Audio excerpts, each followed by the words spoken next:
Grace Kids, another day, another dollar. Although, did you get another dollar? I don't know. Maybe you get an allowance. I don't know. Maybe that's just a distraction from the lesson today. So we're going to get right to it.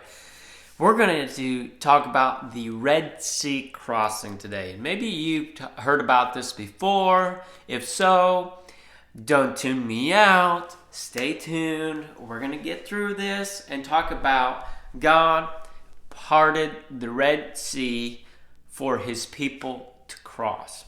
And this is from Exodus chapter 13 through 15. So if you want to check that out, you can do that. It's a pretty cool story. It's a real story about God saving his people. So, is there anything that God cannot do? Answer? Anybody? Haley? No answers yet? God can do all things according to his character. Remember what he cannot do? Sin. Booyah. Because it goes against his character. And so, as we get into this today, think about, is there anything that God cannot do? What about some crazy stuff? Maybe like parting the Red Sea. So as soon as it's parted, like they're seriously apart. Kind of like what you do with your hair, right in the middle, and then you part it to the sides. It makes you look like a nerd. Yeah. Or maybe not. I don't know. Depends on the person, I guess. Alright, maybe that's not politically correct. Sorry. But as we're getting into this, and you're seeing how it's totally split, and then the ground is totally dry immediately after the water split. Very interesting thought process here. It must be a God thing, right? And so we get into this, we find out after the first Passover, the Israelites left Egypt. And God led them towards the Red Sea in the wilderness. And he actually put them in a spot where, if you think strategically as an army, this would be perfect to capture the Israelites again, if you were Egypt. And guess what? God led them through the day with a pillar of cloud. And then through the night, if they wanted to walk through the night, with a pillar of fire. Can you imagine what this would have looked like? Just kind of drifting along and leading you along. Can you imagine? Would you have believed that that would have been God? Well, he would have made it look like it was God in the sense of the uniqueness of that. So as you see, what happens here is that God works through a mysterious way, leads them to camp near the sea, and he knows that Pharaoh's going to change his mind. He knows that Pharaoh's going to attack. He wants the Israelites back, okay? And so he says to Moses, I'm going to prove myself again. I'm going to prove that I'm mighty. And this is what God knows. He's tougher, he's bigger, he's stronger than Pharaoh and his army. So Pharaoh ends up changing his mind. He chases the Israelites down. And remember what I said, they're encamped in this like cove to where basically it's capture time. It's going to be an easy trap. They are stuck. And Israel doesn't really have a trained army here. So you're not going to have any problems. All right, so Pharaoh's chasing them down. And the Israelites, we're going to die. And they're freaking out. And we should have never left Egypt. We wouldn't have had all these problems. We're trapped. And Moses says, don't be afraid. God brought you here. And he's going to fight for you. It's going to be okay. And God told Moses to stretch out his arms over the sea, and that it would actually part, and then there would be dry ground. Now God, in the midst of this, moved behind the Israelites, in between. So he moved in between the Israelites and the Egyptians during this time. And so to protect them during the night. And in the morning, Moses raised up its arms and split the waters here, okay? So he stretched them out over the sea and he split the water, and as he did that, the water split. There's dry ground. Can you imagine just total wall of water. And I don't know if you would have paid attention, but as a kid, you really wouldn't have known what was going on, right? You just know that somebody's chasing us, and you'd be looking up as you're walking along, and you'd be, oh, wow, look at the fish. Whoa. The fish, they're swimming right along. It's almost like this invisible, like when you go to an aquarium, and there's that glass. It's almost like that's there. And you're watching it all happen. And so they moved all the way through, and the Egyptians started chasing after them. Okay? Now, what would have happened if there wouldn't have been dry ground? Well, it would have been muddy. And then the Israelites would have gotten their wagon stuck, and they would have been mucking through the whole entire way. It would have been really tough. But since it's dry, then they're not going to have any issues. So as they get to the other side, and the Egypt is traveling behind them, and they're trying to get there, God says, okay, now stretch your arms out over the sea again.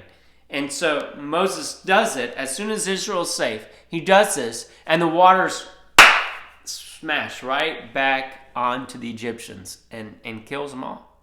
Whoa. Shows the power of our God. Okay? How does Israel respond? They feared God. They were in awe of him. They worshiped him. They praised him.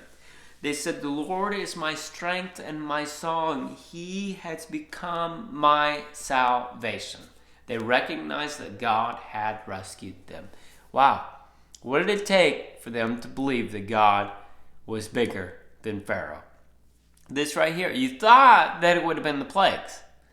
But yet we so quickly run back to our fears, don't we? We so quickly run back to what we're afraid of.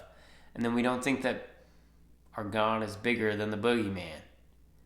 I don't know if you've ever listened to that song.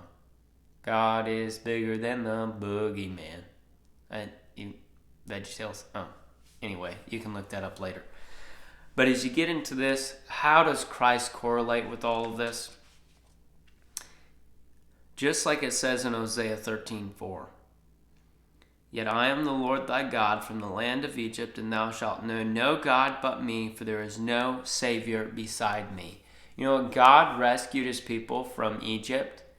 In the same way, the ultimate rescue is for Christ to come and rescue us through salvation. Because he died on that cross, he was buried, and he rose again, conquering sin and death. And you say, you tell us this every single day. Yeah, I want you to understand this, and this is how you live. It's through the gospel. It's through the gospel. This is the ultimate rescue. Everything in the Old Testament points to Jesus in the New. Okay? And so as you see this, God provided a way of escape. He provided a rescue, just like Christ is our rescuer. So here's a couple of questions, all right? Anybody get this? All right, cue in here. Emma, Carson, Trenton, Micah, Jack, anybody out there. Cue in. How did God lead the Israelites through the wilderness? Two things. Pillar of cloud, pillar of fire. All right? Do you remember that? Was God surprised by Pharaoh changing his mind? No, he was prepared. He was ready to go. He already had a plan. Even though the Israelites didn't understand, he had a plan. How did Israel respond after everything was said and done? After the water came crashing down in Egypt, how did they respond? Praising him with song. What does that mean? That means when we sing with our church, as you sing in junior church or in Wednesday night, whatever it might be, as you sing songs, we're praising God. We're thanking him for all that he's done for us. We're worshiping him. And just in the same way that God provides for us, we want to respond, just like Israel did. All right? How do you think they felt during this whole entire process? Well, they were scared. They were amazed because of the water being split. I mean, they were in total awe. Some of those moments when you're just like, that's what they would have been. That's what they would have been thinking, doing. I mean, probably so long as the drool would have been dropping down the side of their face. All right? What is the ultimate rescue? It's Jesus Christ coming to save us from our sin. That's the true enemy here, sin. All right? And how do you think we should respond to all that God does for us? Praise, worship, humility, loving God, loving others. That's what we should be doing. So I hope you enjoyed that. What kind of an activity do we have for today? Well, get a container, fill it with water, not up to the brim, because you're going to be sticking things in the water, okay? I want to see if you can divide the waters to where it becomes dry underneath, to where the waters are split. How can you do it? Can you do it with your hands? Can you do it with your air? Like use a fan? Maybe not, because then you're going to get water everywhere. Maybe you should do this outside. It's a little cold outside. But anyway, try to divide the water. See if you can do it. And then just be amazed that God did it just by having Moses spread out his arms across the sea. Wouldn't that be amazing to watch? It'd be so cool to see God's power there. But God still works today. We'll talk to you later. See you tomorrow.